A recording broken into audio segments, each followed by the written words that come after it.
Hey friends, welcome to A Year Through the Word Season 2. I'm your host, Pastor John Dillinger. Year Through the Word is your daily 15-minute Bible reading podcast that will walk you all the way through the Bible in just 1 year's time. Day number 119 on our reading schedule. 1 Kings chapter 6 and 7, Luke chapter 20. Book of 1 Kings chapter 6 verse 1. And it came to pass in the 84th year after the children of Israel were come out of the land of Egypt, in the 4th year of Solomon's reign over Israel, in the month Ziph, which is the 2nd month, that he began to build the house of the Lord. And the house which King Solomon built for the Lord, the length thereof was 60 cubits, and the breadth thereof 20 cubits, and height thereof 30 cubits. And the porch before the temple of the house, 20 cubits was the length thereof, according to the breadth of the house, and 10 cubits was the breadth thereof before the house. And for the house he made windows of narrow lights. And against the wall of the house he built a chamber round about it, against the walls of the house round about, both of the temple and of the oracle. And he made chambers round about. The nethermost chamber was 5 cubits broad, and the middle was 6 cubits broad, and the third was 7 cubits broad. For without in the wall of the house he made narrow rests round about, that the beams should not be fastened in the walls of the house. And the house, when it was in building, was built of stone made ready before it was brought thither, so that there was neither hammer nor axe nor any tool of iron heard in the house while it was in building. The door for the middle chamber was in the right side of the house, and they went up with the winding stairs into the middle chamber, and out of the middle into the third. So he built the house and finished it, and covered the house with beams and boards of cedar. And then he built chambers against all the house, 5 cubits high, and they rested on the house with timber of cedar. And the word of the Lord came to Solomon, saying, Concerning this house which thou art in building, if thou wilt walk in my statutes and execute my judgments and keep all my commandments to walk in them, then will I perform my word with thee, which I spake unto David thy father. And I will dwell among the children of Israel, and will not forsake my people Israel. So Solomon built the house and finished it. And he built the walls of the house within with boards of cedar, both the floor of the house and the walls of the ceiling. And he covered them on the inside with wood, and covered the floor of the house with planks of fir. And he built 20 cubits on the sides of the house, both the floor and the walls, with boards of cedar. He even built them for it within, even for the oracle, even for the most holy place. And the house, that is, the temple before it, was 40 cubits long. And the cedar of the house within was carved with knops and open flowers. All was cedar, there was no stone seen. And the oracle he prepared in the house within, to set there the ark of the covenant of the Lord. And the oracle in the forepart was 20 cubits in length, and 20 cubits in breadth, and 20 cubits in the height thereof. And he overlaid it with pure gold, so covered the altar, which was of cedar. So Solomon overlaid the house within with pure gold, and he made a partition by the chains of gold before the oracle, and he overlaid it with gold. And the whole house he overlaid with gold until he had finished all the house. Also the whole altar that was by the oracle he overlaid with gold. And within the oracle he made 2 cherubims of olive tree, and each 10 cubits high. And 5 cubits was the one wing of the cherub, and 5 cubits the other wing of the cherub. From the uttermost part of the one wing unto the uttermost part of the other were 10 cubits.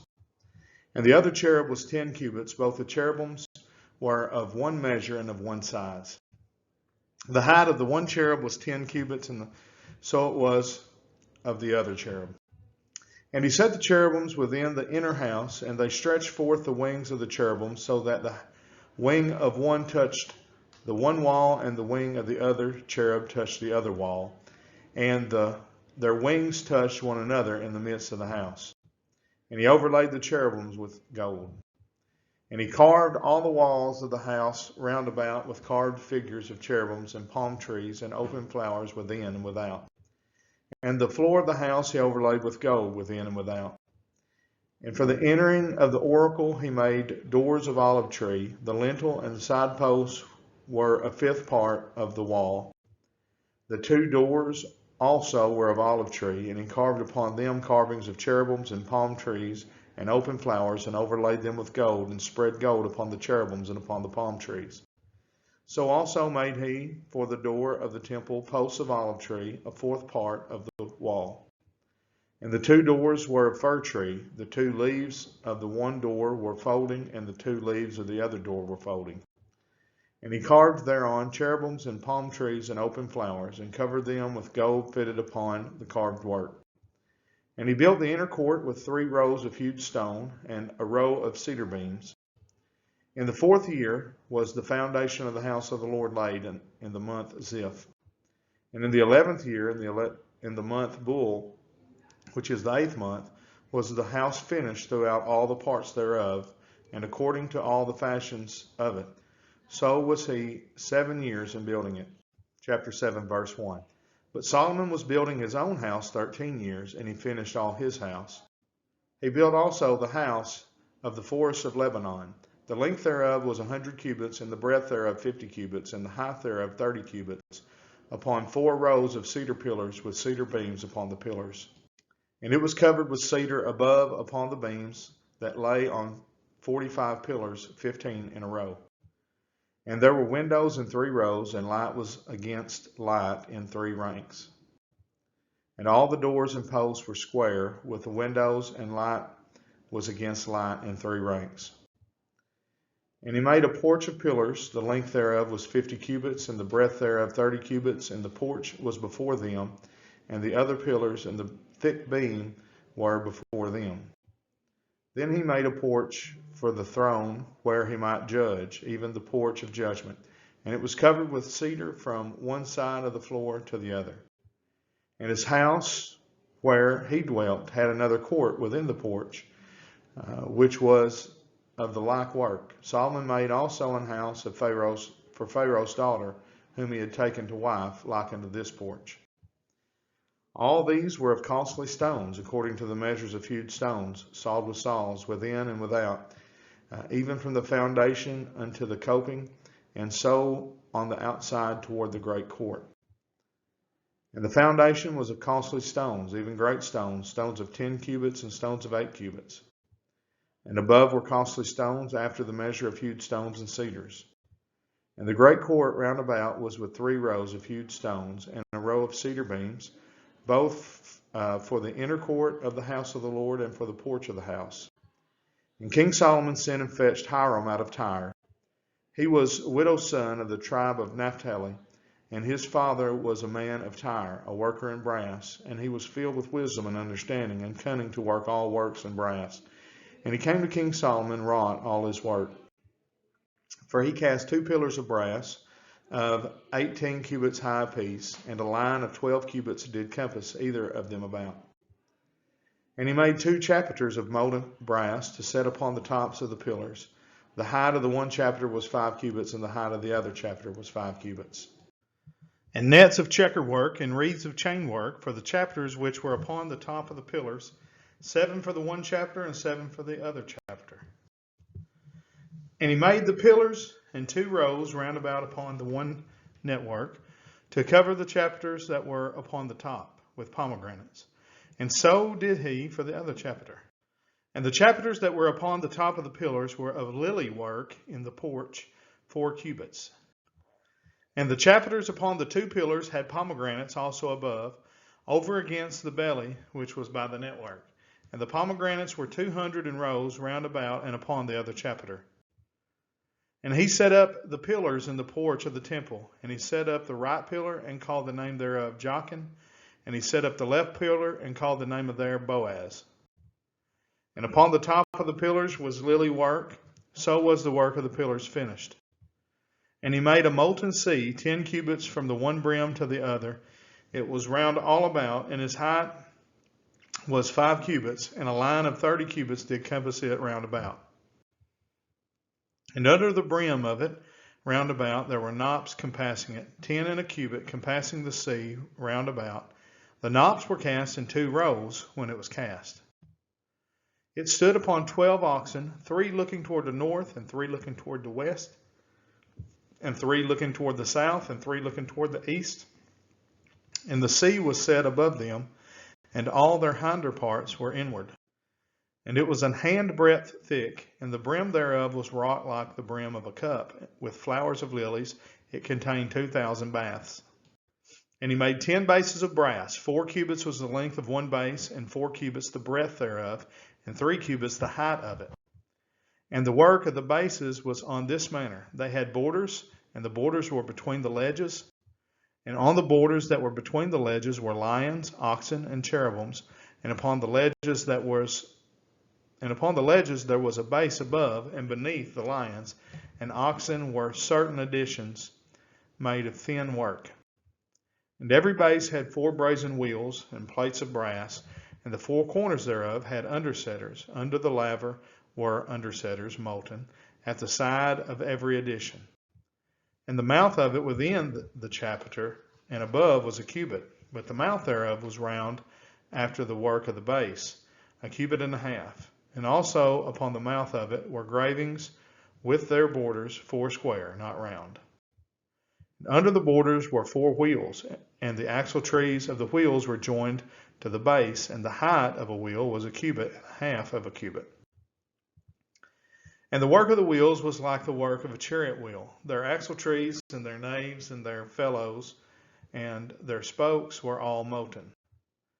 And there were 4 undersetters to the 4 corners of one base, and the undersetters were of the very base itself.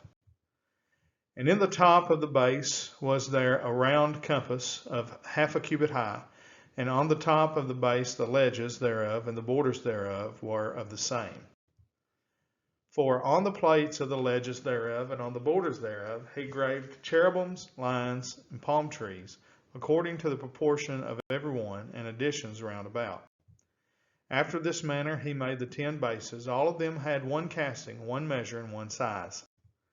Then made he 10 lavers of brass. 1 laver contained 40 baths, and every laver was 4 cubits, and upon every one of the 10 bases was 1 laver.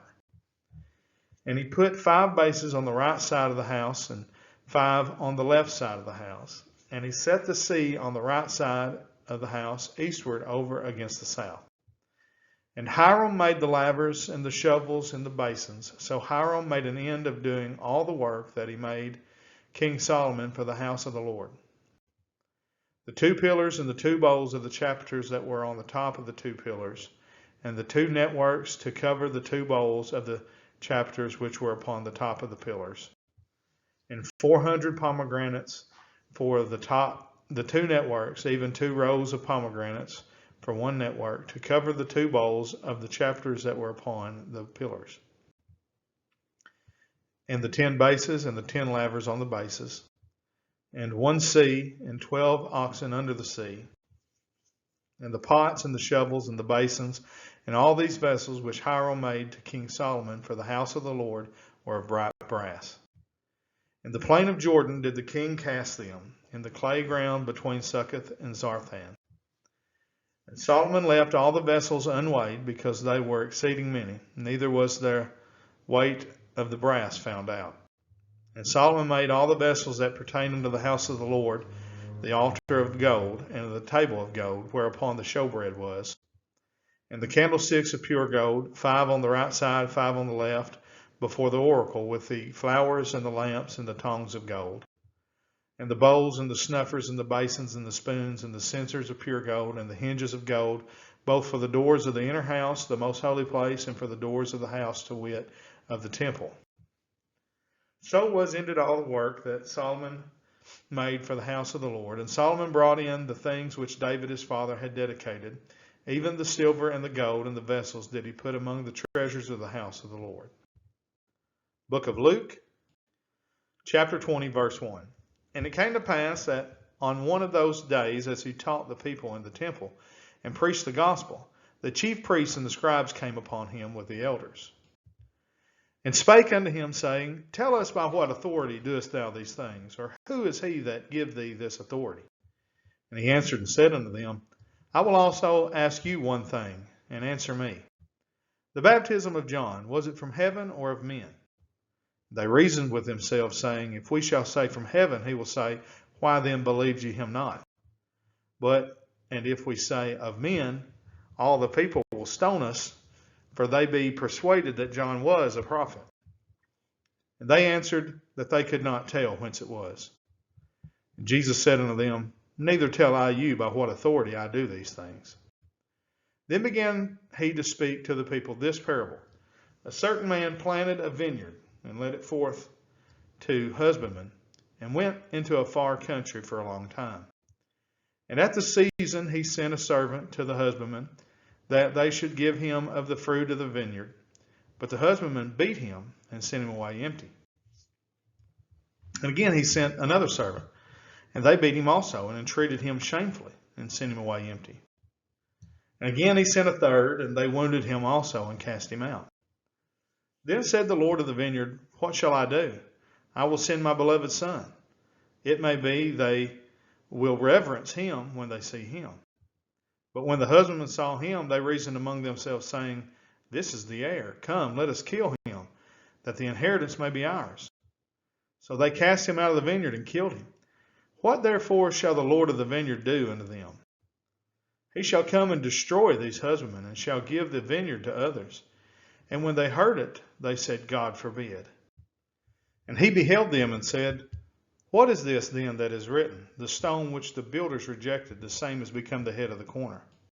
Whosoever shall fall upon that stone shall be broken, but on whomsoever it shall fall, it will grind him to powder. And the chief priests and the scribes the same hour sought to lay hands on him, and they feared the people, for they perceived that he had spoken this parable against them. And they watched him and sent forth spies, which should feign themselves just men, that they might take hold of his words, that so they might deliver him unto the power and authority of the governor. And they asked him, saying, Master, we know that thou sayest and teachest rightly, neither acceptest thou the person of any, but teachest the way of God truly. Is it lawful for us to give tribute unto Caesar or no? But he perceived their craftiness, and said unto them, Why tempt ye me? Show me a penny. Whose image and superscription hath it? They answered and said, Caesar's. He said unto them, Render therefore unto Caesar the things which be Caesar's, and unto God the things which be God's. And they could not take hold of his words before the people, and they marveled at his answer, and held their peace. That brings us to the end of day number 119 here on A Year Through the Word. We hope this ministry is a blessing to you. If it is, please like it and share it. Till tomorrow, we say thank you for joining us. God bless, and have a great day.